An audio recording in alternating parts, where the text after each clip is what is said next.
ওখানে মানে কেউ ভয়ে আসতে চায় না। এখানে অনেক মেয়ে মেরে ফেলেছি, এখানে অনেক লোকজনকে খুন করে ফেলেছি।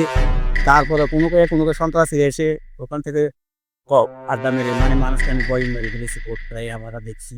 বিনা অনুমতিতে প্রবেশ নিষেধ, কিন্তু এখানে অনুমতি দেওয়ার মতো কেউ নাই বা দেওয়ার মতো কাউকে দেখছি না। এই কারণে সরাসরি ঢুকেই পড়লাম এই ভয়ঙ্কর এরিয়াতে।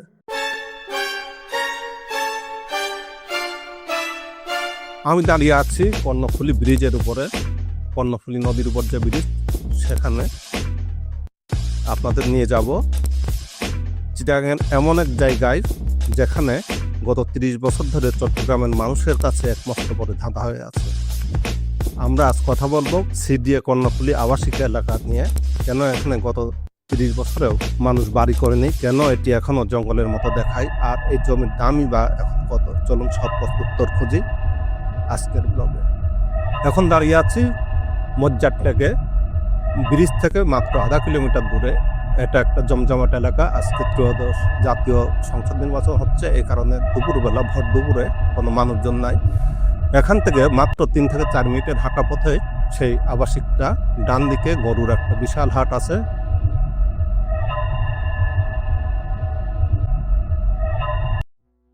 এই যে ভয়ঙ্কর যে ঘরগুলো দেখছেন, যে জঙ্গলগুলো দেখছেন, এটাই সেই আবাসিক, কর্ণফুলী আবাসিক। মাঝে পর্যন্ত 2-1টি ঘর আছে। এটা কিসের ঘর? সম্ভবত গার্ডরুম জাতীয় কিছু একটা হবে।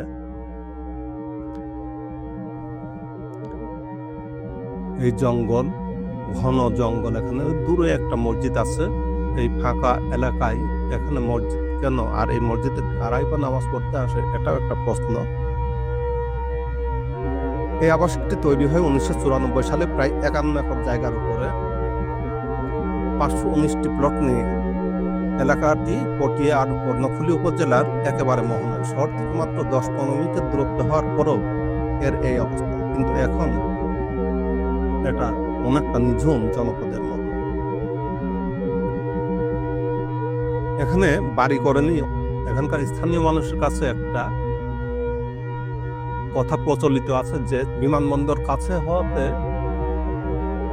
উঁচু বিল্ডিং তৈরি করার নিষেধাজ্ঞার কারণে এখানে বাড়ি তৈরি করতে পারেনি। আসলে তা না, 4-5 তলা করেও একটা আবাসিক। দূরে একটা ঘর দেখা যাচ্ছে। কিসের ঘর? চলুন ওটা একটু দেখে আসি। গা ছমছমে পরিবেশ, একেবারে শহরের মধ্যেই এই ভুতুরে এলাকাটি।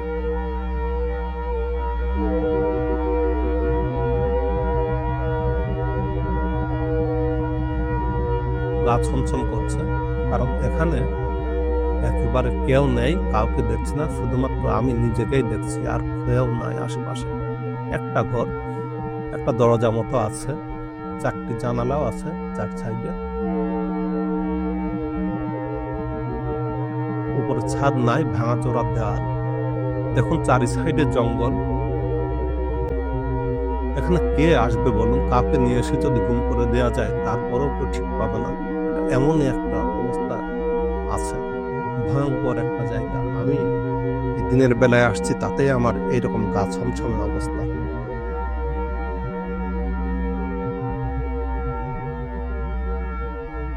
একটা মানুষ পাতা পোড়াচ্ছে, দেখি কথা বলা যায় কিনা। মামা, এই আবাসিক এখনো চালু হয় না কেন? এই জন্য 5 তলার উপর আর করতে পারবে না, সেটা কিন্তু ওখানে মানে কেউ ভয়ে আসতে চায় না এখানে। আর এখানে এলাকাটা হলো গ্রাম, এখনো মানে এর ফরক হয়নি। ঠিক আছে, পর্যটক তো এখন বিরাট ফরওয়ার্ড না, তখন থেকে 3 মিনিট লাগে এখানে আসে। শহর থেকে আসতে বলতে 10 মিনিট লাগবে। এরকম তাই যাবে, তাকি যাবে। আর এখানে বাজেট সম্ভবত বেশি হবে। ব্যবস্থা নাই এখানে, কোনো খাবার একটা ছোট হয়, একটা ভালো এলাকা নাই এখানে। না না, আবাসিকের ভিতর তো কিছুই নাই, একটা মানুষও নাই, একমাত্র আপনাকে দেখছি আমি। এখানে পানি কিন্তু ভালো নেই, পানিগুলো কেউ পাইতে পারবে না। অনেক মেয়ে মেরে ফেলেছি এখানে, অনেক লোকজনকে খুন করে তুলেছি। তারপরে কোনো সন্ত্রাসী এসে ওখান থেকে আড্ডা মেরে মানে মানুষকে আমি ভয় মেরে ফেলেছি, আমরা দেখছি। এবং এগুলোর ভয়ও কেউ এখানে আসতে চাইনি। হচ্ছে আমার সাইড খুব গর্ব হয়ে যাবে তখন তো গ্যাস লাইন নিয়ে আসবো অবশ্যই। তারপরে এখানে তখন পানিটা ব্যবস্থা করতে হবে, কোনো একটা লাইন দিয়ে দিতে হবে। না, তা তো অবশ্যই দিতে হবে, পানি ছাড়া জীবন চলবে নাকি? না না, ওই পাশে না, ওই পাশে না। এই যে একটা রুম দেখছি এখানে, এটা কিন্তু গার্ডদের জন্য। এগুলো করছে মানে বার প্রভাব জল এখান থেকে। দূরে একজন মানুষ বসে আছে, আসবে না সম্ভবত ক্যামেরায়, এতটাই দূরে। এই আবাসিকটি যখন তৈরি হয় সেই সময় এর দাম ছিল কাঠা প্রতি 1 থেকে 2 লাখ টাকা। বর্তমানে 25 থেকে 30 লাখ টাকা কাঠা প্রতি কাঠা। তারপরও কোনো ঘর বাড়ি এখানে তৈরি হয় নাই।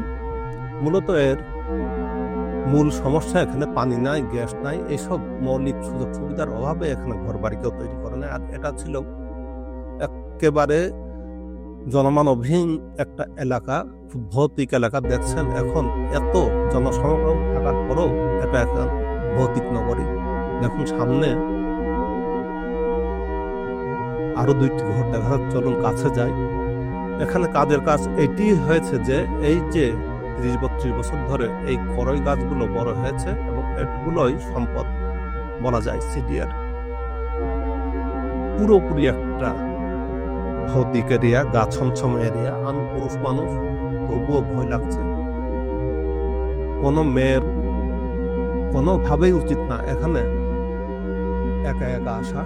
আসলে অন্তত দলবল নিয়ে আসা উচিত। হ্যাঁ, বেড়ানোর মতো একটা চমৎকার জায়গা, কিন্তু এই গা ছমছম এরিয়াতে কেউ যেন একা না আসে, এটা অগ্রিম সতর্কতা দিয়ে দিচ্ছে আমি। কোনো মেয়ের পক্ষে তো কোনোভাবেই আসা উচিত না।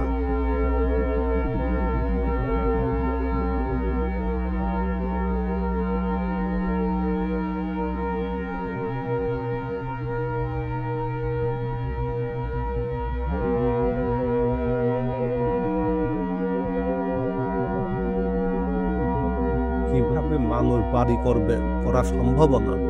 এই ভৌতিক পরিবেশে কেউ একা এসে সাহস পাবে না যে এই পরিবেশে এসে বাড়ি করবে। দূরে একটা খেলার মাঠ আছে শুধু, আর কিচ্ছু নাই। বাচ্চারা ওখানে খেলে। চলুন, শেষ হলো আমার আজকের এই যে খেলার মাঠটা। এই খেলার মাঠে একটা ছেলে আছে, 4-5টা।